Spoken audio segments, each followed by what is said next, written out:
Hello everyone, my self Aman Kumar, first year MBBS student. अब आपको पता ही है, नीट में मात्र 3 मंथ बचा हुआ है। फरवरी, मार्च, अप्रैल एंड 5 मई को आपका नीट का पेपर है। मैं आपसे एक चीज़ बोलना चाहता हूँ कि नीट निकालना मुश्किल है, बहुत मुश्किल है, लेकिन नामुमकिन नहीं है।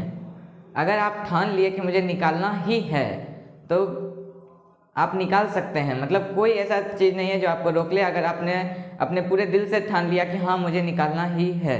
देखो, मैं आपसे एक बात बोलना चाहूँगा, अगर आपने कुछ भी पढ़ा है, मतलब 11-12 में कुछ भी पढ़ाई की है, आपको अपना सिलेबस टॉपिक का जानकारी है, तो मैं ये तो नहीं आपको बोलूँगा कि आपको 650 प्लस 680 प्लस आ ही जाएगा, लेकिन आपको एक गवर्नमेंट मेडिकल सीट मिल सकता है और अब एमबीबीएस का आपका सपना पूरा हो सकता है, अगर आप जो मैं बता रहा हूँ अगर इसे अच्छे से अभी से भी फॉलो करते हो तो। देखो, ये 3 मंथ है, फरवरी, मार्च और अप्रैल। यही वो 3 मंथ है जो आपका आगे वाला फ्यूचर डिसाइड करने वाला है कि आप नीट निकाल के एक अच्छे कॉलेज में, गवर्नमेंट मेडिकल कॉलेज में आप जाते हैं, एमबीबीएस की पढ़ाई पढ़ते हैं, या फिर वापस से नीट के प्रिपरेशन करते हैं ड्रॉपर का टैग लेके। तो आपको इस 3 मंथ में अपना पूरा लगा देना है, अपना 100% लगा देना है। बिल्कुल दिन रात सुबह शाम दिन भर आपके दिमाग में नीट ही नीट चलना चाहिए कि हमको इस साल नीट को 5 मई को पेपर जो देना है, सिलेक्शन लेके ही रहना है। तो चलिए वीडियो को आगे स्टार्ट करते हैं। जैसा कि आपको 3 मंथ है, फरवरी, मार्च, अप्रैल, आपको सिलेबस को अपना कंप्लीट करना है इस फरवरी और मार्च में। और जो भी आपका सिलेबस बाकी है, मतलब आपने कुछ चैप्टर पढ़ लिया होगा और कुछ चैप्टर आपका पढ़ना बाकी होगा, उन सभी को, मैं पूरे 11-12 की बात कर रहा हूँ, उन सभी को आपको फरवरी और मार्च में कंप्लीट करना है। और जो ये अप्रैल का मंथ रहेगा, अप्रैल का, इस अप्रैल में आपको बस 2 काम करना है, रिवीजन और टेस्ट, रिवीजन और टेस्ट, रिवीजन और टेस्ट, रिवीजन और टेस्ट। मैं बहुत दिनों से आपसे एक बात बोलना चाह रहा था कि मैंने बहुत सारे ऐसे कमेंट देखे हैं जिसमें पूछते हैं बहुत सारे स्टूडेंट कि क्या मैं 450 नंबर लेते आऊँ तो क्या मेरा सेफ स्कोर है, मुझे गवर्नमेंट मेडिकल सीट मिल जाएगा? क्या मैं 500 नंबर लाऊं तो क्या मुझे मेरा सिलेक्शन हो जाएगा, अच्छा कॉलेज मतलब एमबीबीएस का सीट मिल जाएगा? सेफ स्कोर पूछते हैं, मतलब एक काइंड ऑफ अपना टारगेट फिक्स करते हैं कि मुझे इतना नंबर लाना है नीट में। लेकिन मैं अपने अकॉर्डिंग अगर बताऊं तो ऐसा करना बिल्कुल गलत है, आपको ऐसा बिल्कुल नहीं करना चाहिए। और अगर आपको टारगेट फिक्स करना ही है तो एक बड़ा टारगेट फिक्स कीजिए, जैसे 700 प्लस नंबर लाना है, ऐसा टारगेट फिक्स कीजिए कि मतलब सुन के भी कोई सुने तो उसको भी लगे हाँ कि ऐसा टारगेट फिक्स किया जो कि इससे नहीं हो सकता है। मतलब आपको खुद भी ऐसा लगना चाहिए कि हाँ ये बहुत मुश्किल टारगेट है, ताकि आप जब डेली मतलब सोने से पहले एक बार सोचो कि आज मैंने इतना तैयारी किया, तो उस समय आपको लगना चाहिए कि हाँ मेरा बहुत कुछ बचा हुआ है। ऐसा नहीं लगना चाहिए कि हाँ मेरा सब कुछ लगभग हो ही गया है।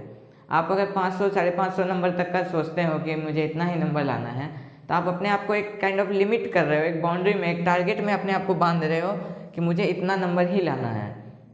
और आपका प्रिपरेशन भी उसी के अकॉर्डिंग होता है और आपका मार्क्स इसलिए फिर आगे बढ़ता नहीं है। तो अपने आप को मतलब ऐसा मत सोचिए कि मैं अपना कैटेगरी यूज कर लूँगा, चाहे कुछ भी अलग अलग कर लूँगा। आपको बस इतना करना है कि मुझे जितना आता है मैं अपना पूरा 100% नीट एग्ज़ाम में दे के आऊँगा। और अभी इस फेज में आपको अपना जो आता है उसको बढ़ाना है, मतलब अपना नॉलेज को इंक्रीज करना है, अपना सिलेबस को कंप्लीट करने के बारे में केवल सोचना है। ऐसा नहीं सोचना है कि मुझे इतना मार्क्स लाना है, मुझे 500 नंबर 550 नंबर लाना है, ऐसा बिल्कुल नहीं सोचना है। आपको बस सिलेबस कंप्लीशन के बारे में सोचना है। और नीट एग्ज़ाम जिस समय आप दे रहे होंगे उस समय आपको ये सोचना है कि मुझे जितना आता है, मैंने जितना पढ़ा है, मुझे जितना नॉलेज है, मैं उस सारा को अप्लाई करके नीट एग्ज़ाम में दे दूंगा, बाकी जो रिजल्ट आएगा वो आएगा। अभी आपको 100% केवल सीखने पे फोकस करना है, एक नंबर, एक टारगेट लेके फिक्स नहीं करना है। और अगर टारगेट फिक्स करना है ये तो बड़ा नंबर कीजिए, 700 प्लस 710 ऐसा टारगेट फिक्स कीजिए।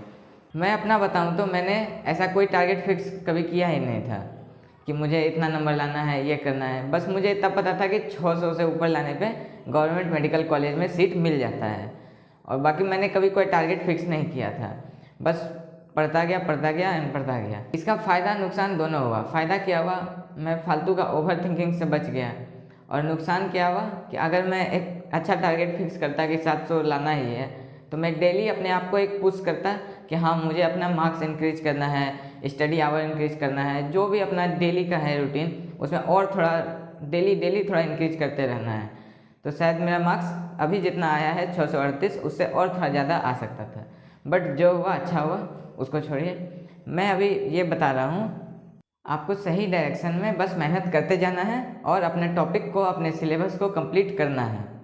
फरवरी में आपको अपने complete physics and complete organic chemistry को पढ़ना है।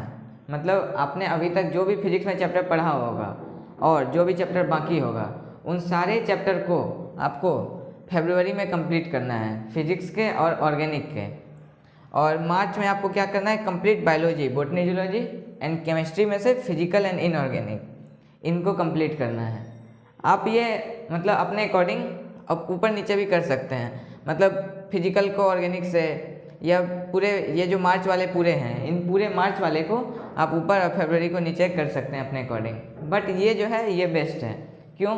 क्योंकि जो फिजिक्स होता है वो ज़्यादा कॉन्सेप्चुअल होता है एज कम्पेयर टू इनऑर्गेनिक और बायोलॉजी, फिजिकल जो भी बोल सकते हैं। जैसे जो कॉन्सेप्चुअल चीज़ होता है उसको हमेशा आपको पहले पढ़ना चाहिए, क्योंकि आप एक बार उसे पढ़ के समझ लिए उसके बाद आपके दिमाग में वो रहेगा, आप जितना बार रिवीजन कीजिएगा और कॉन्सेप्ट स्ट्रॉन्ग बनते जाएगा।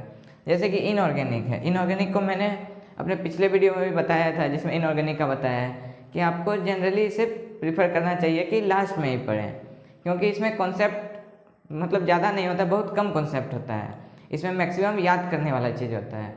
तो इसको आपको मतलब लास्ट में एक काइंड से पढ़ना चाहिए ताकि आपके दिमाग में वो रहे चीज़ एग्ज़ाम से पहले और आप जाके एग्ज़ाम में अपना बेस्ट परफॉर्मेंस दे पाएँ। तो मैंने बता दिया कि आपको फरवरी में पूरा फिजिक्स और ऑर्गेनिक को पढ़ना है। ऑर्गेनिक में याद करने वाला होता है, लेकिन ऑर्गेनिक में कॉन्सेप्ट भी होता है। ऑर्गेनिक में आपको मतलब सोचेगा कि रिएजेंट उसका फंक्शन एक बार में देख के याद कर लें तो जल्दी याद नहीं होता है, इसमें भी प्रैक्टिस से ही याद होता है। इसीलिए मैंने फिजिक्स और ऑर्गेनिक को पहले रखा है और बायोलॉजी और फिजिकल और इनऑर्गेनिक को बाद में रखा है। आपको करना क्या है अपने चैप्टर को कंप्लीट करने के लिए, तो आपको जो आपने नोट्स बनाया है उस नोट्स को आपको पढ़ना है, बार बार नोट्स को पढ़ना है, नोट्स का ही रिवीजन करना है आपको। और नोट्स के रिगार्डिंग मैं एक बात बोलना चाहता हूँ कि मैंने पहले भी ये बात बोला है कि नोट्स आप अपने ही पढ़ें तो ज़्यादा बढ़िया है। क्यों? क्योंकि उससे आप एक काइंड ऑफ कनेक्ट कर पाते हैं चीज़ों को, मतलब एक अपना वाला फीलिंग आता है। मतलब नोट्स अपना बनाए तो अपने से बनाए, अपना बनाया हुआ नोट्स ज़्यादा इफेक्टिव होता है।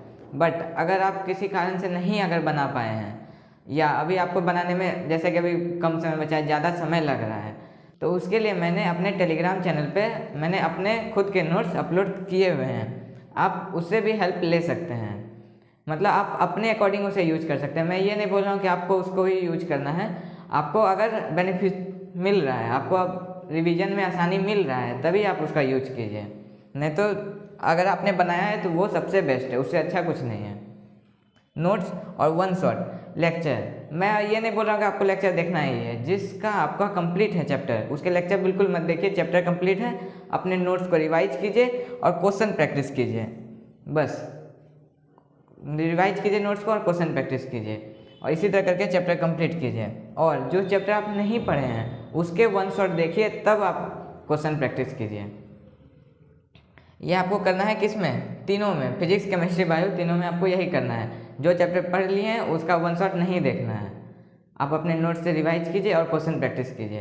ये आपका हो गया फरवरी और मार्च का कंप्लीट सिलेबस जो आपको पढ़ना है। और जो अप्रैल मंथ आता है, अप्रैल में आपको क्या करना है, ये जो अप्रैल मंथ आया, अप्रैल में आपको अपने पूरे सिलेबस को रिवीजन करना है। मुझे पता है आपने इतना सारा कंप्लीट करने में आपको मतलब प्रॉब्लम होगा ही, कुछ पोर्शन बच ही जाएगा कितना भी आप कोशिश कीजिएगा, क्योंकि 100% इफेक्टिवनेस किसी का नहीं होता है, थोड़ा बहुत बच ही जाता है। तो आपको इसके बीच में बिल्कुल भी डीमोटिवेट नहीं होना है। जैसे फिजिक्स का 2-3 चैप्टर छूट गया या बायोलॉजी का कुछ चैप्टर छूट गया या फिजिकल का 1-2 चैप्टर छूट गया, तो आपको मतलब बिल्कुल भी डीमोटिवेट नहीं होना है। अप्रैल के जो पहले फर्स्ट वीक हैं उसमें आपको अपना पूरा कोशिश करना है कि जो चैप्टर बचे हुए हैं उनको कंप्लीट करके पूरा कर लें। उसके बाद अप्रैल का जो बाकी दिन बचा हुआ रहेगा उसमें आपको क्या करना है, बस रिवीजन और टेस्ट, बस रिवीजन और टेस्ट। रिवीजन कहाँ से? अपने बनाए हुए नोट्स से, और टेस्ट देना है। और इसमें आपको PYQ देना है, साथ में टेस्ट में आपको टेस्ट दे देना है और रिवीजन में आपको नोट्स पढ़ना है और PYQ सॉल्व करना है। PYQ का भी रिवीजन करना है, क्योंकि एग्ज़ाम में आप जब PYQ देखिएगा हर साल का तो आपको लगेगा कि सेम टाइप के क्वेश्चन है और रिपीटेड क्वेश्चन भी बहुत बार आते हैं। मतलब जैसे मैंने 22 का क्वेश्चन सॉल्व किया था तो 23 में हमको लगा कि हाँ इससे रिलेटेड क्वेश्चन आया है। इसलिए आपको मिनिमम, मैं हमेशा बोला हूँ 10 ईयर के आपको PYQ सॉल्व करना है। और आप ही किसी भी कोचिंग मॉड्यूल से कर सकते हैं, बट आपको PYQ सॉल्व ज़रूर से ज़रूर करना है। DPP में भले कुछ क्वेश्चन कम हो जाए, लेकिन PYQ आपको ज़रूर से ज़रूर सॉल्व करना है और PYQ का रिवीजन भी करना है, क्योंकि क्वेश्चन PYQ से रिलेटेड ही मैक्सिमम आते हैं, मैक्सिमम चांस है कि उसी से रिलेटेड आए। तो PYQ आपको ज़रूर से ज़रूर पढ़ना है। ये लास्ट समय है, इसमें आपको बिल्कुल अपना 100% लगा देना है, अपने आप को 100% डेडिकेट कर देना है नीट के लिए, क्योंकि यही वो लास्ट 3 मंथ है जो आपको आने वाला पूरा फ्यूचर, नहीं सिर्फ आपका बल्कि आपकी फैमिली का भी फ्यूचर डिसाइड करने वाला है। मतलब आपको अपने आप को पूरा नीट को ही डेडिकेट कर देना है। कहीं भी कोई डिमोटिवेशन या डिप्रेशन ऐसा कभी कोई फील नहीं करना है। लास्ट के समय में डिमोटिवेशन होता है, सबके साथ होता है, ये कॉमन है। आप कितना भी पढ़िएगा आपको लगेगा कि मेरा कुछ न कुछ छूटा हुआ ही है। हमेशा ऐसा फील लगेगा कि मैंने जो पढ़ा है वो मैं भूलता जा रहा हूँ, टेस्ट में मार्क्स इंक्रीज नहीं हो रहा है। लेकिन आपको मतलब रुकना नहीं है, कम नंबर आ रहा है फिर भी आपको करते जाना है। और लास्ट में जब आप पूरा कंप्लीट कर लीजिएगा सिलेबस और जिस समय आप टेस्ट दीजिएगा, PYQ टेस्ट अपना रिवीजन कीजिएगा, तब देखिएगा जब आपने सिलेबस कंप्लीट कर लिया था आपका कितना स्पीड में आपका मार्क्स इंक्रीज होता है। लास्ट के समय बहुत ज़्यादा मार्क्स इंक्रीज होता है अगर सही से आपने तैयारी किया है तो अच्छे से प्रिपरेशन करते रहिए। All the best.